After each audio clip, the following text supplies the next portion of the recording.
Bonjour à toutes et à tous et bienvenue sur ma chaîne. Aujourd'hui, j'aimerais encore une fois vous parler d'un document extrêmement important en droit de la nationalité française, le certificat de nationalité française, qu'on appelle souvent le CNF. Le CNF est le document qui vous permet de prouver officiellement que vous êtes français. Contrairement à ce que beaucoup de personnes pensent, demander un CNF n'est absolument pas une simple formalité administrative. En pratique, c'est même souvent une démarche à haut risque. Imaginez que le taux de refus est passé de 5% en 2002 à 85% en 2023. Alors pourquoi est-ce si grave d'avoir un refus de CNF ?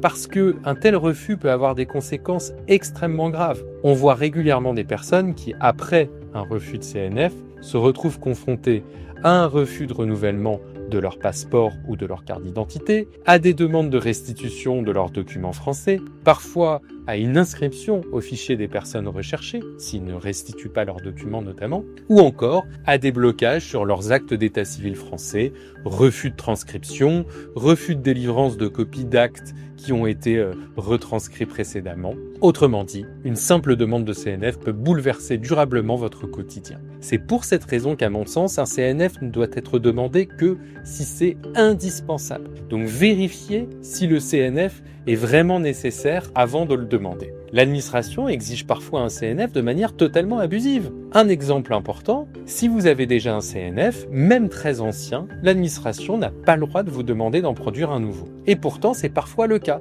alors que le CNF n'a aucune durée de validité. Une telle demande, de la part de la préfecture ou d'un consulat, d'un CNF plus récent, est totalement illégale. Et dans ce type de situation, il est souvent beaucoup plus judicieux de faire un recours contre l'administration plutôt que de déposer une nouvelle demande de CNF. En redemandant un CNF, vous rouvrez entièrement l'examen de votre nationalité française. Et c'est précisément là que le risque commence. Autre point fondamental. Une préfecture ou un consulat n'a absolument aucun pouvoir pour remettre en cause un CNF qui lui est présenté. Le CNF, je vous le rappelle, est délivré par le greffier en chef du tribunal judiciaire. L'administration n'a donc aucune compétence pour juger si ce CNF est bien fondé ou non. Pourtant, encore une fois, dans la pratique, certains agents se permettent de faire leur propre analyse juridique de votre nationalité française. Et ça, ce n'est pas légal. Alors que faire en cas de refus de CNF ? Imaginez que vous ayez déjà des papiers français et que vous avez un refus de CNF.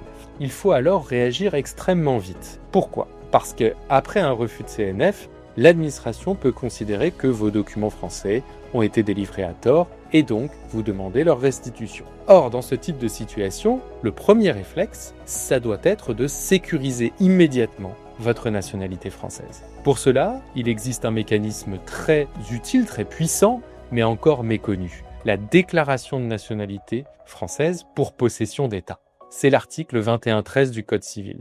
C'est une procédure qui permet d'acquérir la nationalité française si pendant au moins 10 ans, l'administration vous a considéré comme français. Concrètement, il faut rassembler tous les documents, montrer que vous avez vécu comme français. Passeport, carte d'identité, carte d'électeur, participation aux élections, inscription consulaire, recensement, journée d'appel à la préparation de la défense, etc. Il y a un point très important que beaucoup de personnes ignorent. Vous pouvez souscrire cette déclaration même si vous n'avez pas encore reçu de refus de CNF. La loi n'impose absolument pas un refus préalable.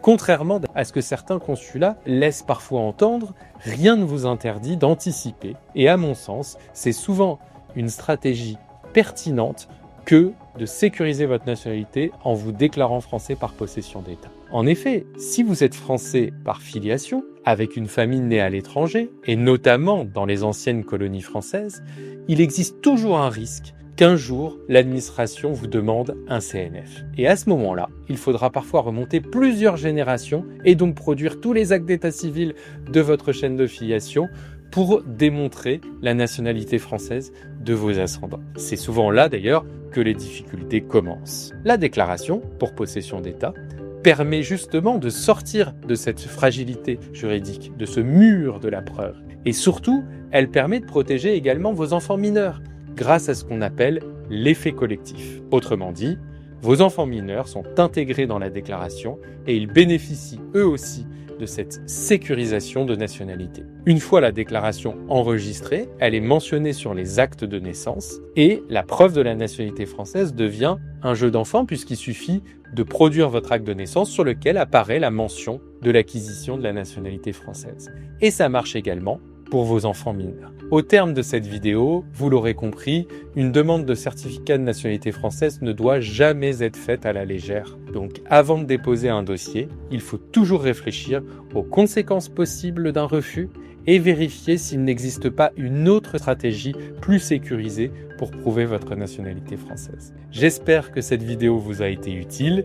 N'hésitez pas à vous abonner à ma chaîne pour découvrir les prochaines vidéos sur le droit des étrangers et de la nationalité française. Et d'ici la prochaine vidéo, portez-vous bien.